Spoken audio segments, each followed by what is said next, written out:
Hey folks, this is Marc Steiner, host of the Marc Steiner Show here at The Real News. Now, we won't be publishing a regular episode today because today, November 5th, is Election Day. Today, Americans decide the future of our country. And there's never been a more important election in my lifetime. And believe me, I've seen a lot of elections.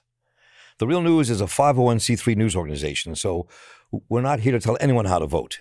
But as someone who has fought for civil rights my entire life, and as someone who is painfully aware of how broken and cruel and corrupt our political system is, because I've been reporting on it for decades, I want to tell you why it's still vital that you make your voice heard and vote today.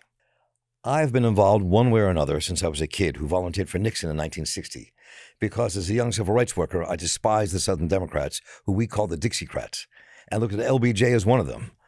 Then in '64, I was the 18-year-old youth chairman for DeBerry and Shaw, the Socialist Workers' Party's candidates. And at the same time, I was working with the Mississippi Freedom Democratic Party at the Democratic National Convention in Atlantic City. And in '68, our motto was, vote with your feet, fight in the street. And then in '72, I was a young community organizer. We turned George Wallace precincts into McGovern precincts.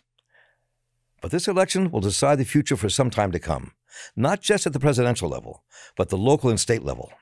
Up and down the ballot, there are issues at stake that will impact our lives and shape our immediate future and our children's futures. We have to get out and vote. We have to make a stand. As I've said for years, in the summer of '64, at least a dozen civil rights workers were killed in Mississippi, along with the infamous torture and murder of Schwerner, Goodman, and Cheney. I knew these people. I organized in the same movement. This is not ancient history. This was real. I lived it. People sacrificed everything 60 years ago to ensure that every American would have the right to vote and that black people would not be denied the right to vote. Some are trying to take that away from us across this nation. We cannot let that happen. So if I get tired and put up with the same political hacks in both parties, I just remind myself of the summer of '64 and the fight for the right to vote. Take elections seriously, even if the people in power don't take us seriously.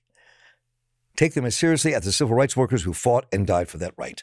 So join me, get out there and vote, and then keep organizing, keep fighting, because the struggle continues.